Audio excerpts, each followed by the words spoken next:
CRIF presenta la entrevista en línea con William Meléndez.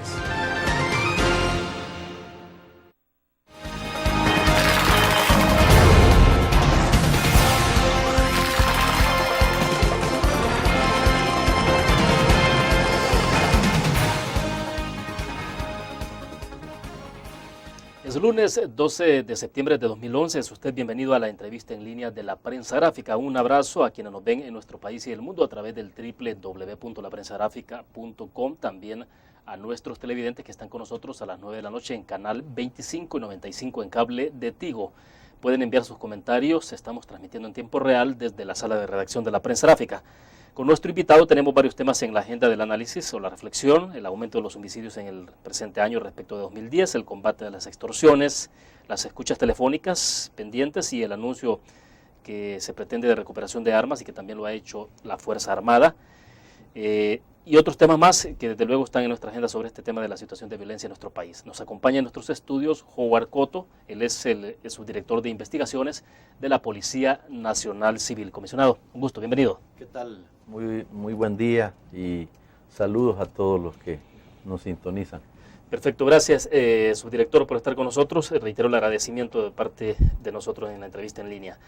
Para comenzar, hay un tema que me interesa que reflexionemos, subdirector, y tiene que ver con la semana pasada, el viernes de la semana pasada, para ser más preciso, en una escuela rural en Panchimalco, si no mal recuerdo el cantón es Azacualpa. Azacualpa, sí. Hubo un problema ahí bastante extraño, que bueno, prácticamente la escuela casi prácticamente se ha cerrado debido a la situación de violencia, y bueno, me gustaría que usted nos explicara qué es lo que pasa en este caso en concreto, porque debo entender que sí habían algunos docentes, pero la mayoría no había llegado, los alumnos estaban prácticamente sin recibir clases. Entonces quisiera que nos explicara un poco qué ocurre, si tienen la información. Sí, efectivamente, lo que venía sucediendo o ha venido sucediendo en el cantón Azacualpa es parte de una situación un tanto delicada que se ha venido desarrollando en los últimos meses en la zona general de Panchimalco.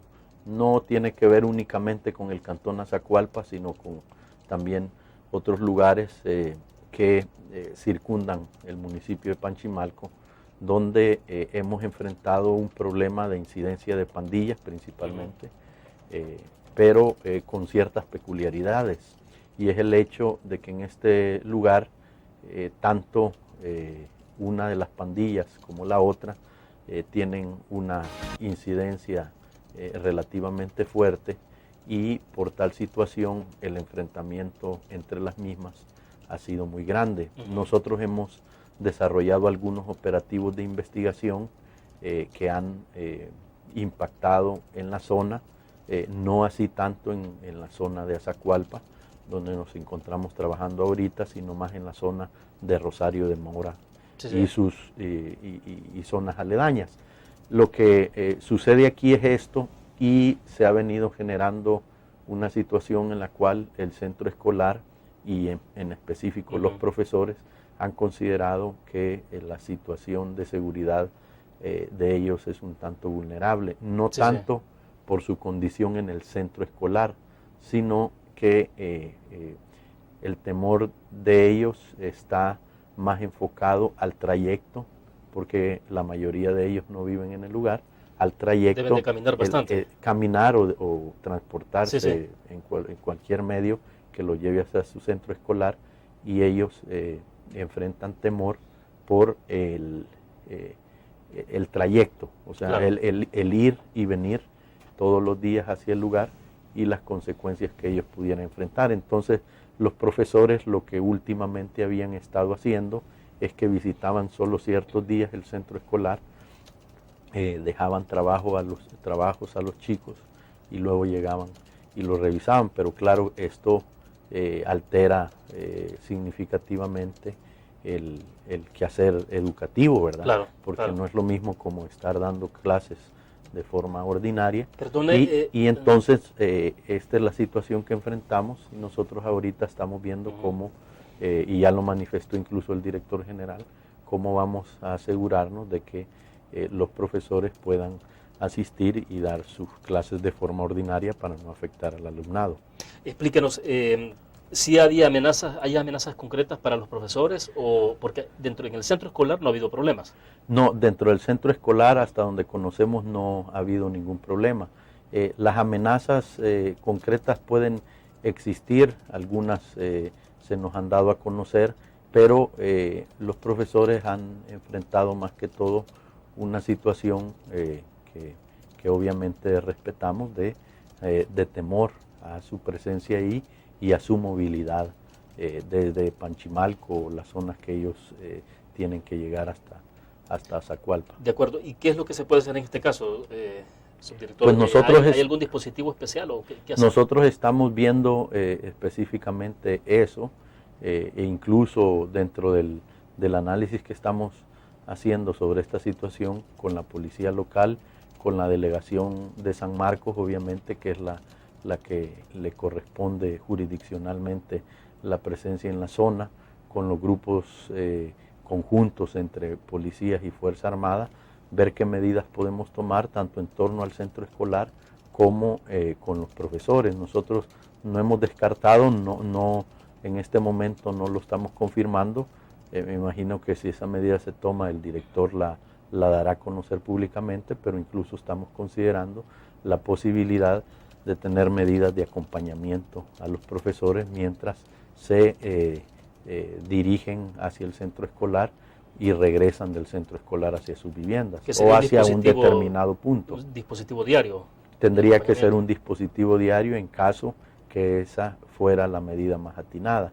Difícilmente una medida de esta se podría tomar sin previa consulta con el Ministerio de Educación y con los mismos profesores para ver si las propuestas que nosotros hacemos son las que le hacen sentir seguros para poder seguir desempeñando su función. Perfecto. Vamos en este momento a hacer nuestra primera pausa comercial. Volvemos.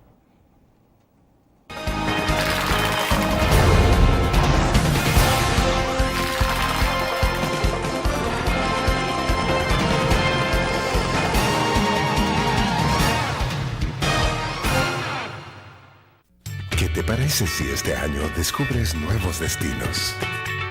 Alcanzas tus metas. Manejas nuevos triunfos sin más preocupaciones. Cuenta con nosotros para lograr todas tus aspiraciones. Los créditos de la Agrícola te acompañan para que puedas crecer hasta donde te lo has propuesto. Solicítalos al 2210-9800 en bancoagrícola.com o en agencias. Banco Agrícola. Tu periódico es dinero, porque ahora puedes pagar con la prensa gráfica. Busca y recorta en tu periódico el dinero, que podrás canjear en los establecimientos de nuestros aliados. Encontrarás uno cada día.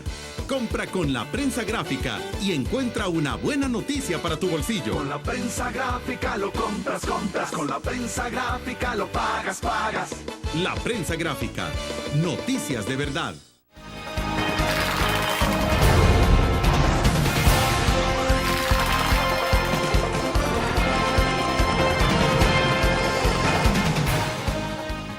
Está con nosotros en nuestros estudios Howard Cotto, subdirector de investigaciones de la Policía Nacional Civil. Tengo acá una pregunta de Rodrigo Colindres a través del Facebook. Subdirector, dice, ¿qué pasa con los estudiantes que están siendo asesinados en nuestro país? Y esto me lleva también a plantearle la interrogante que se la dejaba ahí de alguna forma en el corte comercial, sobre todo el dispositivo en general de aquellas escuelas que están ubicadas en zonas de riesgo y donde ya han habido asesinato de estudiantes. Pero vuelvo con la pregunta de Rodrigo Colindres. ¿Qué pasa con los estudiantes que están siendo asesinados? Dice. Si tuviéramos que responder a esta pregunta, el asesinato de estudiantes es un tema bastante complejo, que no tiene que ver únicamente con la acción policial o con la acción investigativa de la policía, en tanto que cuando nosotros hacemos y analizamos los datos de los estudiantes fallecidos, nos encontramos con un fenómeno que debe ser claramente explicado a efectos de entender esta problemática, y es que la mayoría de estudiantes que son asesinados o que son víctimas de un delito, por lo general o la mayoría, el origen o la causa del problema que llevó a cometer un homicidio contra él está bastante lejos de su condición de ser estudiante. Y de hecho, una gran cantidad de ellos no fueron asesinados ni siquiera en las proximidades de su centro escolar. Incluso muchos de ellos no han sido asesinados en horarios escolares ni en días habituales de clases, sino en fines de semana.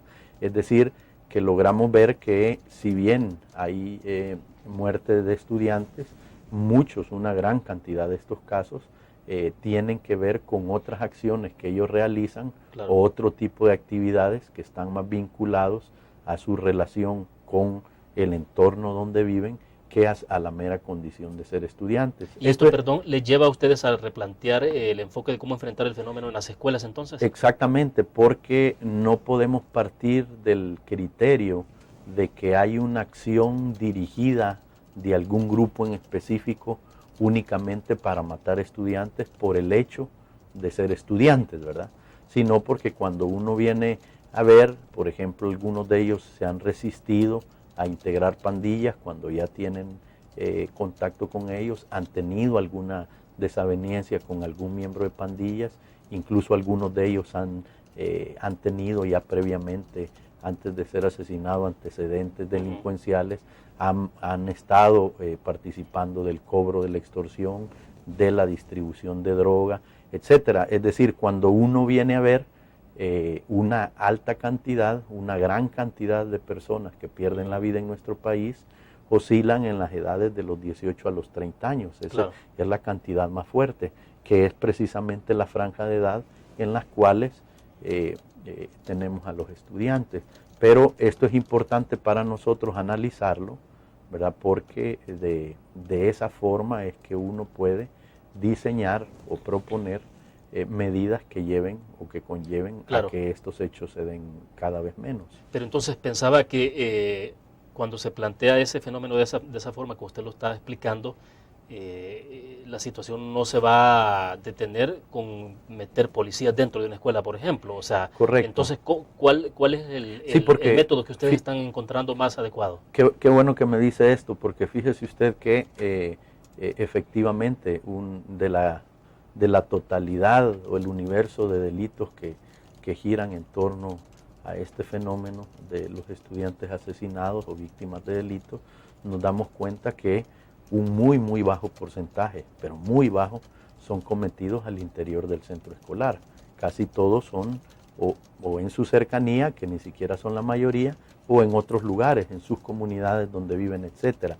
Claro, esto no quiere decir que las pandillas, por ejemplo, no tengan como estrategia, que la tienen, ¿verdad?, el reclutamiento de jóvenes a través de centros educativos, y de ahí parte el hecho de que nosotros hayamos determinado la necesidad de incluir a miembros de la policía de forma permanente al interior y en las proximidades más cercanas del centro educativo todos los días mientras se desarrolla la jornada escolar a tiempo completo, mientras se desarrolla la jornada escolar en ciertos centros educativos que nosotros consideramos más vulnerables a la acción del delito. Claro. Pero esto no son las únicas medidas que se toman, sino también medidas con participación de padres y maestros en la prevención de este tipo de hechos. ¿Cuántos centros escolares tienen ese nivel de protección donde les ha obligado a ustedes a tener policías dentro? Mire, tenemos una gran cantidad. A nivel nacional tenemos identificados a 166 centros escolares con un nivel de vulnerabilidad por acciones de violencia o delincuencia más fuertes a nivel nacional. ¿Y en esos 166 hay presencia policial? En algunos, en la mayoría de ellos, sí, en la mayoría, en prácticamente todos. Y en algunos se han buscado otras alternativas de itinerarios, de itinerancia en base a ciertos horarios que nosotros consideramos de vulnerabilidad con presencia diaria. Pero en la mayoría de ellos existe una presencia permanente. Perfecto. Vamos a hacer otra pausa. Volvemos.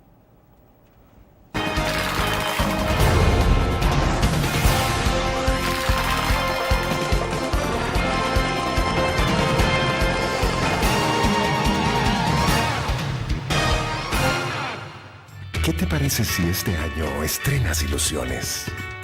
Descubres nuevos destinos. Construyes tu futuro sin más preocupaciones. Cuenta con nosotros para lograr todas tus aspiraciones. Los créditos del Agrícola te acompañan para que puedas crecer hasta donde te lo has propuesto. Solicítalos al 2210-9800 en bancoagrícola.com o en agencias. Banco Agrícola.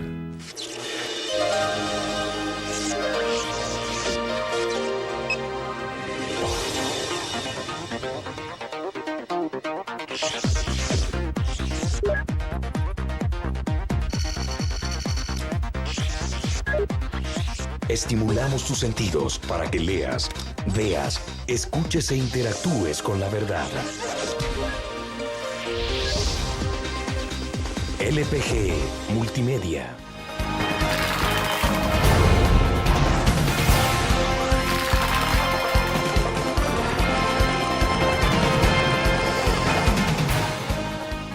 Bueno, nos está escribiendo a través del chat Oscar desde Mexicano. Dice, los policías acá bien saben quiénes son los que extorsionan y quiénes son los mareros, y el colmo es que les pitan, dice, para que se vayan a esconder.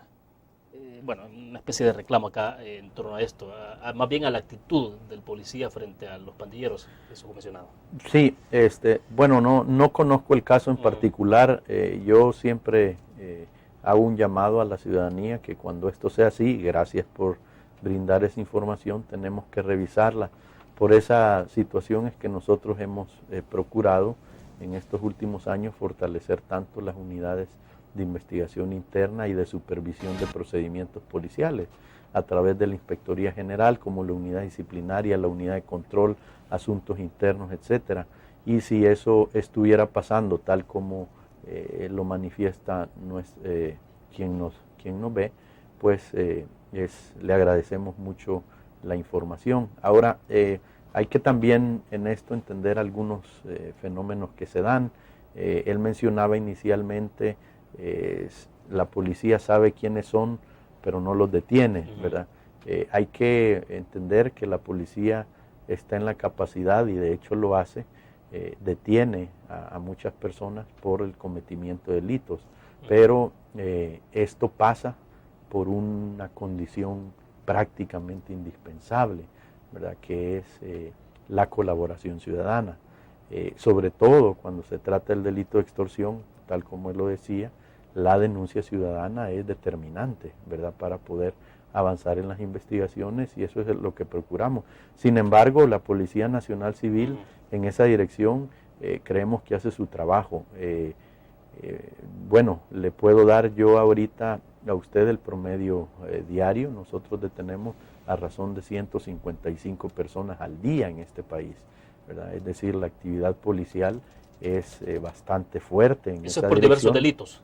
Por todos los delitos, nosotros detenemos un promedio de 155 personas diarias, ¿verdad? Y eso refleja en gran medida la actividad policial, que siempre esto es mejorable, que se pudiera hacer más efectivamente, y en esto, en la medida en que la colaboración ciudadana es mayor, los niveles de efectividad en la detención de personas que cometen delitos pues sería mayor. Bien, pues tengo otro comentario por acá que nos está llegando a través del chat en Facebook. Edwin William Cruz dice, a simple apreciación la violencia les está ganando la batalla, hay que hacer las cosas correctas, no es con más policías, es con más tecnología. Y lo dijo el subjefe, dice, de la dirección, su jefe de la policía de Santa Ana en California, el jefe Rojas, en su visita a Sonsonate. Y deben considerar, dice, seriamente el trabajo de policía comunitaria, pero no con cursitos que se realizan actualmente, sino como una institucionalidad de trabajo integral de las diferentes áreas policiales, con prioridad en el trabajo territorial policial permanente. ¿Qué opinas? Yo creo que la apreciación de que la delincuencia nos gana la batalla es una apreciación que parte de la valoración subjetiva de cada persona. Particularmente nosotros como institución creemos que estamos bastante lejos de que la delincuencia nos gane la batalla. Debemos de generar también condiciones que nos permitan a través de los medios de comunicación no dar la impresión de que la delincuencia nos gana la batalla, porque eso lleva a la gente un poco a postrarse, a desanimarse en este sentido. Creemos que la policía hace un trabajo arduo, la cantidad de personas que se detienen, las armas que se decomisan, son cantidades bastante considerables que reflejan la actividad policial. También hay que plantearse el problema desde la óptica de valorar si realmente es únicamente a la policía a la que le corresponde ganarle la batalla al crimen. Creemos que en todos los lugares donde el combate al crimen es exitoso, cuenta con una importante dosis de participación comunitaria, y ahí voy justamente a lo que él plantea, ¿verdad? En cuanto a que la participación ciudadana y la prevención del delito es determinante para lograr ir bajando los índices. Subdirector, y en este país, por ejemplo, la cantidad de personas que ustedes capturan por el delito de homicidio, que son procesadas, y las que terminan siendo condenadas, hay una desproporción entre eso. ¿Qué es lo que pasa? ¿En dónde está ese problema? Porque esto tiene que ver con el punto de impunidad. Correcto.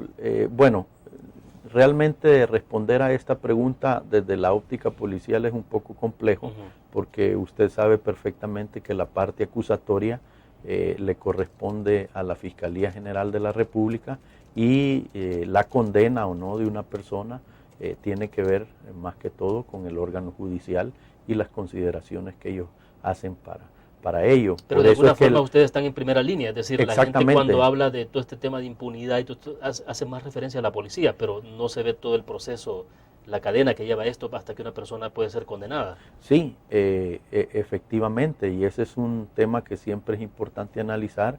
Sin embargo, yo le puedo decir que a esta fecha la Policía Nacional Civil ha detenido solo por el delito de homicidio, en lo que va de este año y hasta este momento, un total de 1.785 personas. Es una cifra considerable.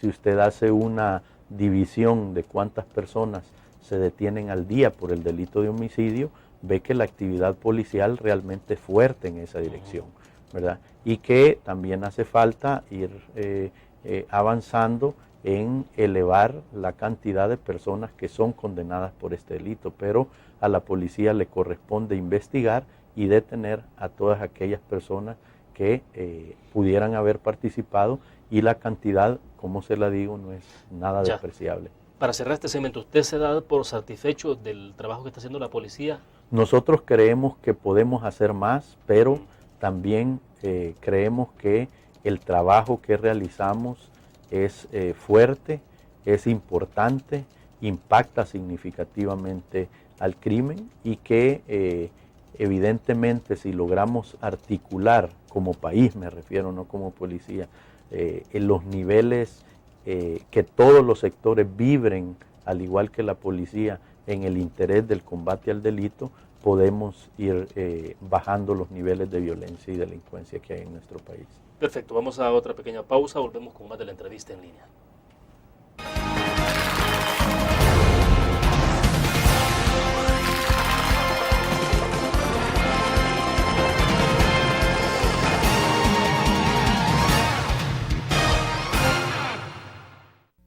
¿Qué te parece si este año alcanzas tus metas? Construyes tu futuro. Enfrentas nuevos retos sin más preocupaciones. Cuenta con nosotros para lograr todas tus aspiraciones. Los créditos de la Agrícola te acompañan para que puedas crecer hasta donde te lo has propuesto. Solicítalos al 2210-9800 en bancoagricola.com o en agencias. Banco Agrícola.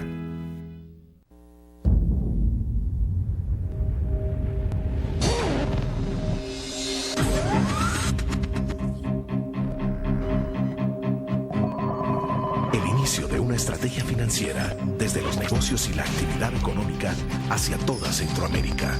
El Economista Regional, una revista especializada donde encuentras el panorama empresarial y los principales movimientos financieros. El Economista, el modelo regional de información económica.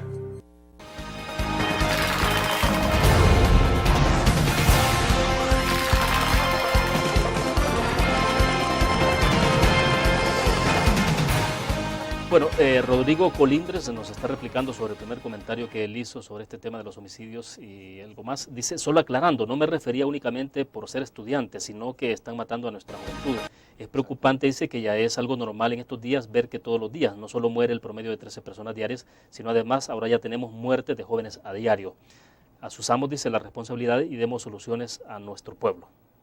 Efectivamente, para nosotros es motivo de una preocupación y de consternación también el nivel de participación de los jóvenes en el delito, en la violencia y la delincuencia.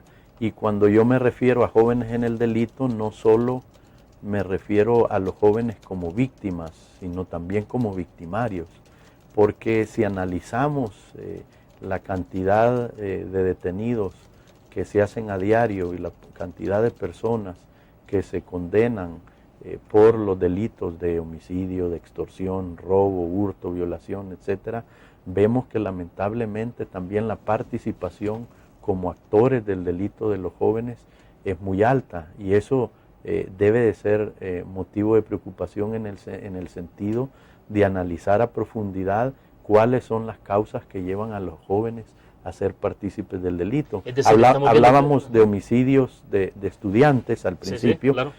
Pero le dimos solo la visión del joven como víctima, ¿verdad? Pero por ejemplo a nosotros nos preocupaba también que cerramos el mes de julio, si mal no recuerdo, con un aproximado de 500 estudiantes también detenidos, y detenidos por portación de armas, por tenencia de droga, por extorsión, por violación, por robo, por hurto. No me estoy refiriendo a jóvenes, me estoy refiriendo únicamente a jóvenes estudiantes que hubieran sido detenidos por cometer algún hecho delictivo. Entonces, en efecto, yo comparto totalmente la posición de la persona que nos ve y nos escucha, en el sentido de la preocupación de la participación del joven, ya sea como víctima o victimario, en el fenómeno de violencia y delincuencia que vivimos. Subdirector, pero lo que tenemos en este país entonces es que la juventud se está destruyendo a sí misma. Bueno, es decir, cuando usted nos dice de que hay muchos jóvenes detenidos, involucrados en estas cosas. Esa aseveración habría que analizarla a detalle, porque también decir esto así podría generar una especie de estigma en la juventud, porque por el otro lado también tenemos una altísima cantidad, que es la mayoría, de jóvenes que estudian, que hacen sus trabajos, que quieren superar, claro, que buscan un trabajo para salir adelante. No podemos estigmatizarlos, pero sí debemos de reflexionar, o sí debemos de ver este hecho que es concreto, es decir, la vinculación del joven como en el delito, ya sea como víctima o como victimario incluso, ¿verdad? Si nosotros analizamos, uno de los factores que más generan violencia en nuestro país es el fenómeno de las pandillas o maras, ¿verdad? Y en las pandillas o maras hay una preeminente participación de jóvenes, ¿verdad? De nuestros jóvenes. Con algunos adultos que están también. Con algunos adultos, pero hay que entender que no podemos cerrar los ojos al hecho de que las pandillas son un fenómeno principalmente con la participación de jóvenes. Y en el caso del incremento de los homicidios, subdirector, escuchamos al director de la Policía Nacional Civil la semana pasada reconocer, admitir que en términos proporcionales, cuando se analiza el periodo de enero a que sería agosto. De este año con respecto del año pasado, ha habido un incremento. Sí, ¿qué es lo que está pasando? Hay un incremento de aproximadamente el 3% de los homicidios a nivel nacional, y este es uno de los motivos de preocupación nuestra. Hemos tenido otros rubros delictivos en los cuales hemos tenido disminución, pero el homicidio es uno de los rubros en el cual hemos tenido incremento. Uno de los fenómenos que nosotros valoramos que se está dando es por ejemplo, en la actuación policial, el impactar determinadas zonas donde hemos tenido una reducción muy, muy fuerte. Por ejemplo, vamos a hablar de zonas como Lourdes, Colón, donde tenemos una reducción de casi el 60% de los homicidios.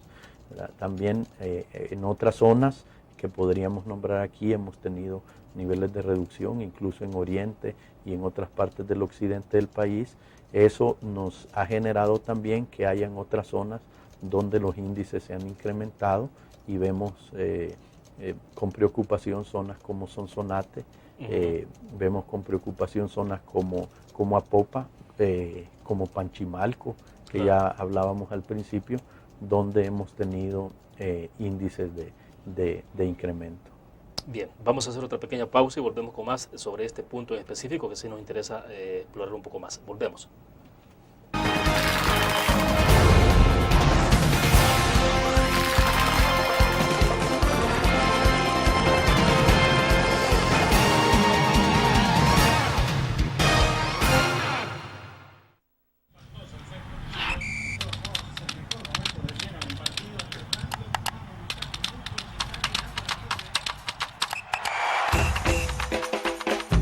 La emoción del deporte está en www.elgráfico.com. Ingresa al nuevo escenario deportivo y descubrí toda la pasión del deporte. Fotos, videos, fichas y resultados de las mejores ligas del mundo. Elgráfico.com. Conectados por deporte. Blur. La revista más innovadora y moderna de todos los tiempos. Única en su estilo, creativa. Un espacio exclusivo y reservado de entretenimiento y diversión, llevada al máximo. Blur. Time Out, Movie, lo mejor de la cartelera. Art. Shopping, la guía de la moda. Go, viajes cortos fuera de la ciudad. Blur.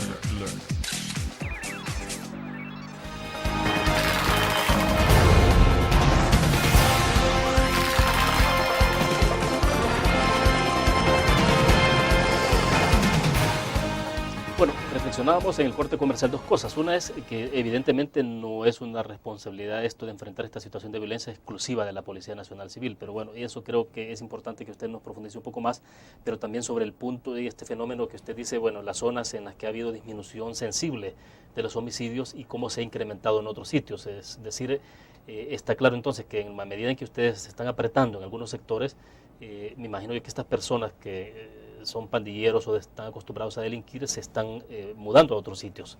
Exactamente, ese es un fenómeno que en nuestro país estamos enfrentando y bueno, en general para medir esto de la incidencia, de la violencia y de la delincuencia, también hay que la ciudadanía y el resto de instancias, tanto gubernamentales como no gubernamentales, deben analizar cuáles son todas aquellas acciones que podrían llevar a nuestro país a cerrar el chorro generador de la violencia y la delincuencia. Por ejemplo, nosotros vemos con mucha preocupación el nivel de circulación de armas.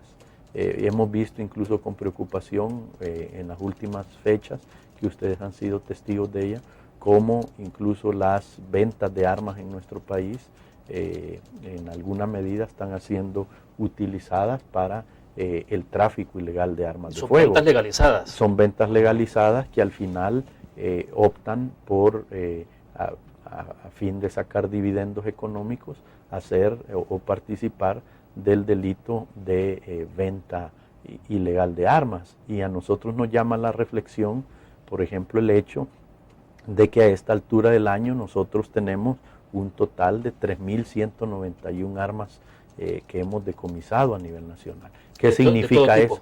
De todo tipo. Podemos dar algunos detalles, pero fíjese usted que si usted hace una simple división, vamos a tener que la policía en promedio está decomisando un total de 14 armas al día. Eso le da a usted y a nuestros conciudadanos una idea del nivel de armamentización que hay, y más si nosotros vemos que aún en este momento ese promedio se ha mantenido durante muchísimo tiempo en nuestro país.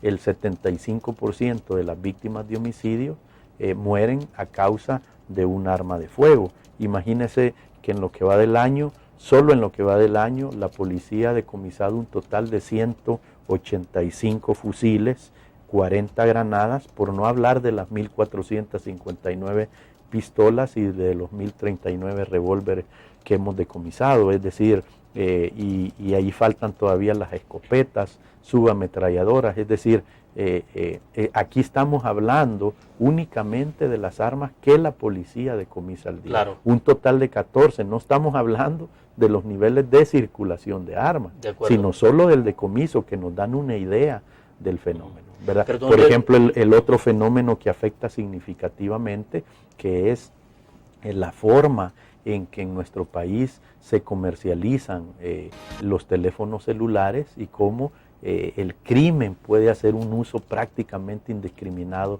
de este tipo de medios por una livianez absoluta en los controles de esto, ¿verdad? Entonces, como esos dos factores, podemos ir analizando otros que generan o que dan pauta a que aquellos que participan del crimen tengan facilidades para cometerlo. Ahora, subdirector, estos 185 fusiles, ¿usted se refiere concretamente a qué tipo de fusiles? Estamos hablando de fusiles de todo tipo, M16, AK-47, G3, Galiles, de todo tipo, ¿verdad? Hasta calibre 22, nos falta el dato incluso de carabinas, es decir, usted puede ver la cantidad. Y ojo, que aún con todo, si usted se da cuenta, no es la mayoría, del total de personas que fallecen en nuestro país a causa de arma de fuego, ni siquiera la mayoría son con fusiles M16, G3 o AK-47, ¿verdad? La mayoría mueren por un revólver, una pistola, claro, que circula ilegalmente y que desafortunadamente en nuestro país hay una cultura de un culto más bien a las armas a tal grado que lleva a que el crimen en nuestro país se nutra principalmente cuando hablamos de armas de aquellas personas que las portan legalmente, que las han matriculado y que se las roban, se las hurtan, las extravían, etcétera, ¿verdad? La cantidad de armas que son hurtadas, robadas y extraviadas en nuestro país mensualmente es alta y la gran pregunta, o que tiene una respuesta muy clara, es ¿a dónde van a parar esas armas? Claro. ¿Qué hacen con esas armas? Bueno, nosotros las terminamos encontrando cometiendo delitos, ¿verdad? Como instrumentos de la comisión de delitos a mano de criminales que son los que se las han robado, las han hurtado o las han encontrado después de que nuestros ciudadanos que las tienen legalmente las han perdido. Es decir, que las personas que las compran de manera legal y las tienen no necesariamente las han utilizado para defenderse, ni mucho menos, terminan perdiéndolas. Terminan perdiéndolas, es decir, claro, el crimen en nuestro país, y hay que decirlo debemos de decirlo con propiedad, el crimen en nuestro país se nutre de armas, principalmente de ciudadanos honrados, a quienes se las roban, se las hurtan o que las extravían, las dejan perdidas, no se acuerdan dónde las dejaron. Por ejemplo, el nivel de irresponsabilidad en cuanto a la aportación de armas y combinar esto con droga, con consumo de alcohol, es bastante común en nuestro país y ese es un factor de riesgo muy importante para el delito. De acuerdo. Vamos a otra pausa, regresamos.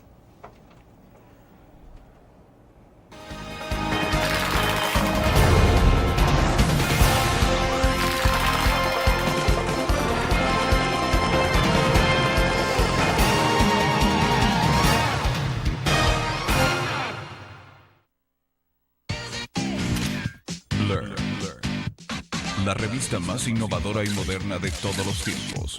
Única en su estilo, creativa. Un espacio exclusivo y reservado de entretenimiento y diversión, llevada al máximo. Blur. Time Out, Movie, lo mejor de la cartelera. Art. Shopping, la guía de la moda. Go, viajes cortos fuera de la ciudad. Blur. Tu periódico es dinero, porque ahora puedes pagar con la prensa gráfica. Busca y recorta en tu periódico el dinero, que podrás canjear en los establecimientos de nuestros aliados. Encontrarás uno cada día. Compra con la prensa gráfica y encuentra una buena noticia para tu bolsillo. Con la prensa gráfica lo compras, compras. Con la prensa gráfica lo pagas, pagas. La prensa gráfica. Noticias de verdad.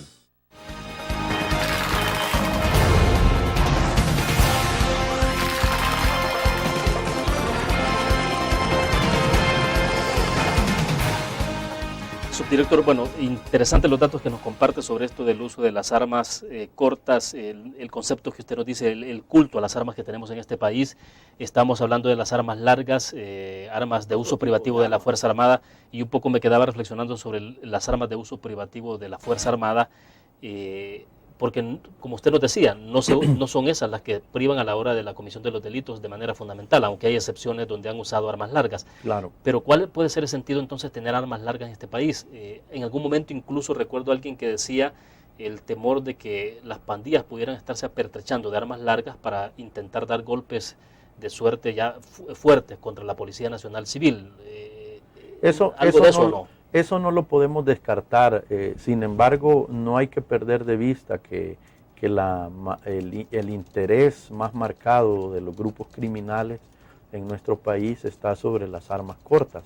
¿Por qué? Porque es más fácil su ocultación, más fácil su transportación, más fácil a la hora de haber cometido el hecho delictivo retirarse con menor riesgo, claro, etcétera. Hay ciertas características que, si pudiéramos llamar técnicas, no sé si es la mejor palabra, lleva a que el crimen utilice para la comisión de hechos delictivos más que todo armas cortas que largas, pero al final el concepto que yo decía inicialmente, que es un marcado interés por la ciudadanía de disponer de armas de fuego, lleva a una alegría, por llamarlo así, del crimen, por cuanto que por medio del robo, del hurto y del extravío tiene la forma de nutrirse de armas de fuego. Y eso es lo que al crimen le interesa, ¿verdad?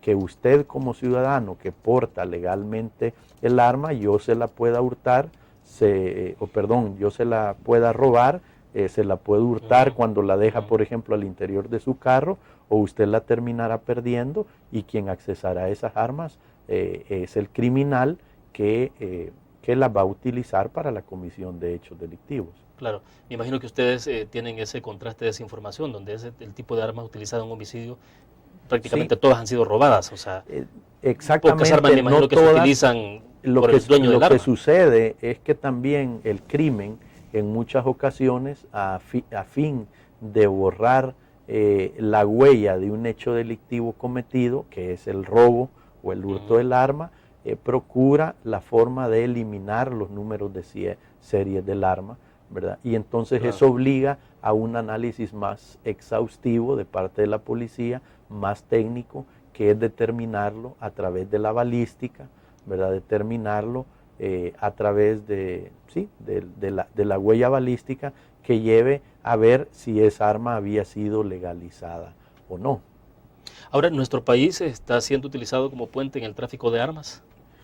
Cuando vemos estas armas que aparecen decomisados, armas largas, uno hace 10 años atrás o más pensaba más sobre los buzones de armas que quedaron después de la guerra, bueno, que todavía aparecen de vez en cuando, pero no necesariamente tiene que ver ya con armas utilizadas durante el pasado conflicto armado. No necesariamente, y no debemos de descartar que hay un ingreso o un flujo de armas a nuestro país, como tampoco debemos descartar que desde nuestro país hayan armas que son robadas, hurtadas o extraviadas, que se conducen hacia otros lados, que es una actividad común entre los criminales, es decir, procurar o a veces ven la forma de hacerse de armas que han sido obtenidas ilegalmente en otro país, y también entregar a cambio armas que han sido hurtadas o robadas en nuestro país, porque eso desde la óptica de ellos dificulta los procesos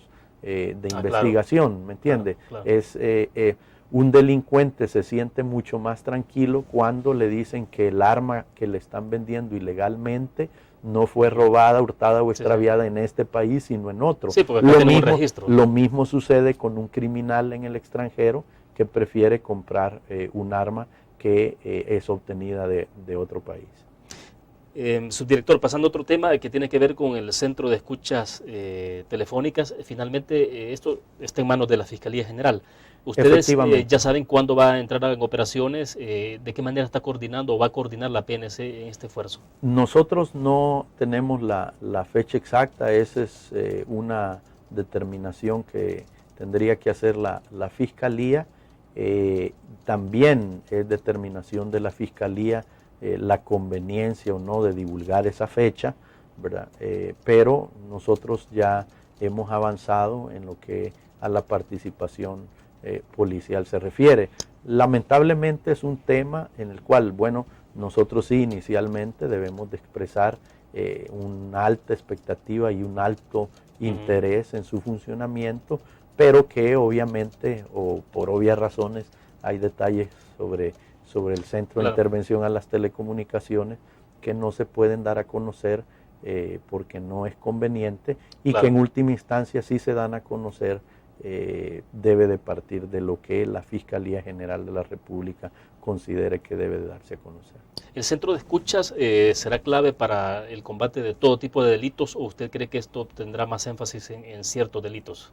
No, desde nuestra óptica el centro de escuchas se vendrá a convertir en una muy poderosa herramienta de la investigación del delito en general, ¿verdad?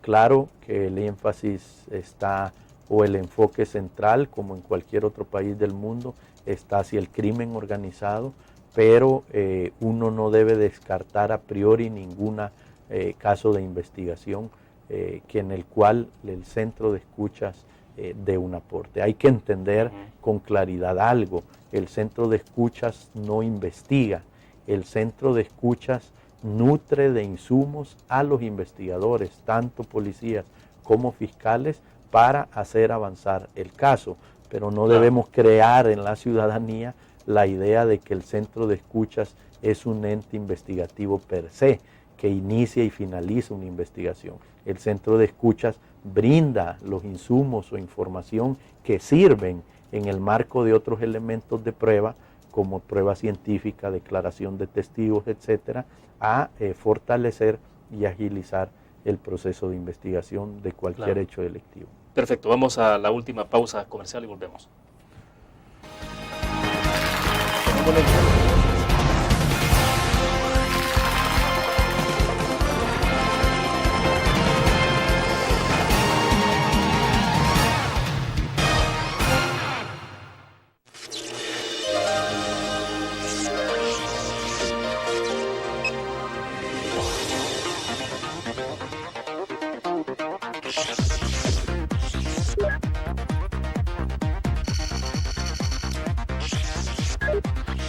Estimulamos tus sentidos para que leas, veas, escuches e interactúes con la verdad. LPG Multimedia. Tu periódico es dinero, porque ahora puedes pagar con la prensa gráfica. Busca y recorta en tu periódico el dinero que podrás canjear en los establecimientos de nuestros aliados. Encontrarás uno cada día. Compra con la prensa gráfica y encuentra una buena noticia para tu bolsillo. Con la prensa gráfica lo compras, con la prensa gráfica lo pagas. La prensa gráfica, noticias de verdad.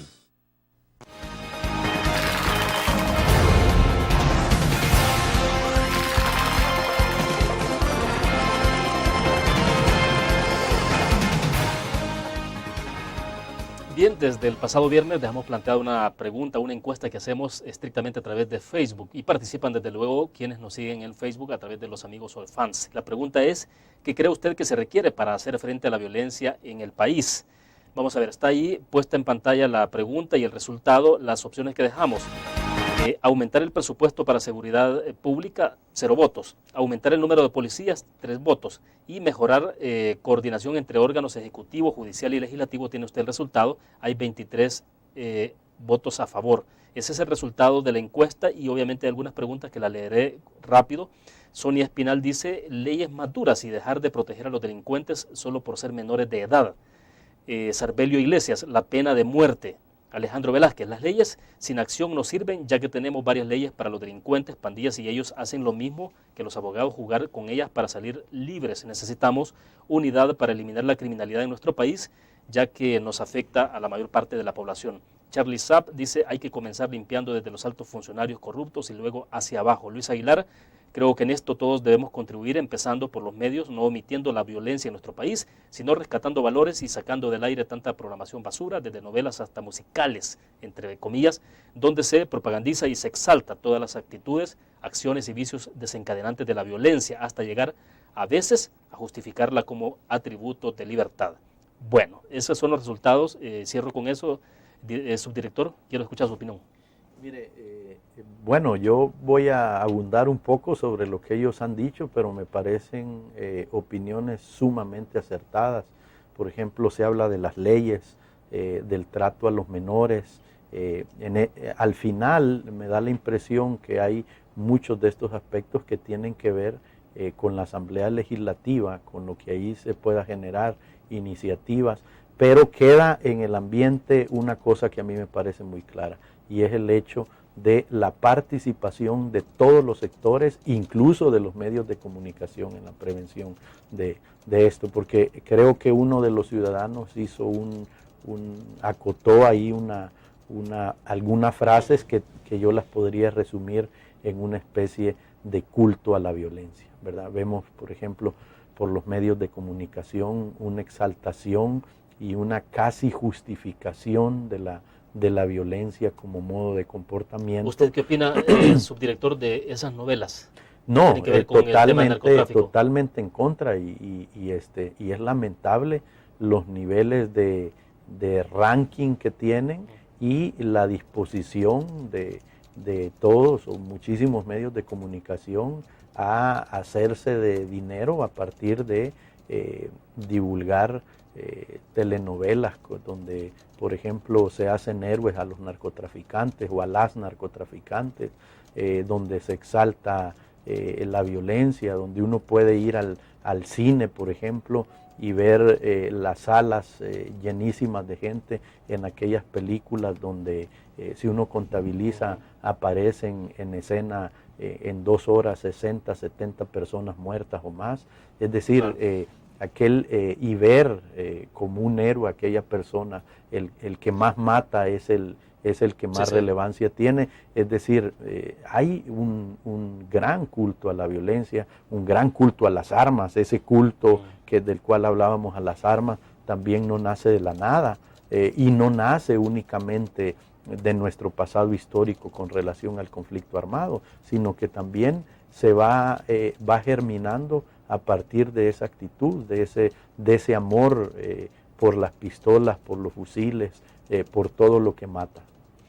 ¿Y cómo ve usted esto, la gente? Porque en las opiniones, en la encuesta que cursamos, las opiniones se van más por exigir más coordinación entre los órganos que operan, totalmente justicia, de acuerdo, legislativo exactamente, y ejecutivo. Yo creo que tienen toda la razón. ¿Se está fallando en eso? Mire, yo creo que los niveles de coordinación entre los órganos se dice fácil, pero no lo es.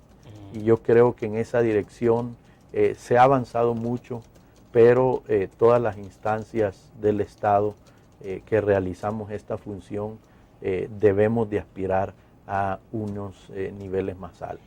En primer lugar, eso tiene que partir de la base en la cual todos entendamos que el fenómeno de la violencia y la delincuencia en nuestro país es fuerte y que no es un momento de descansar, es un momento de trabajar todos los días y todas las horas en función de ello. Bueno, se nos agotó el tiempo. Subdirector, quiero agradecerle que haya participado con nosotros. Muchas gracias a usted. El espacio está abierto y cuando usted lo desee, pues podemos tener otra conversación sobre todos estos temas. Claro, muchas gracias. Bueno, terminamos de esta manera la entrevista en línea. Gracias a ustedes por participar con su comentario y su pregunta, y también, desde luego, en la encuesta que estamos cursando todos los días. Gracias a ustedes.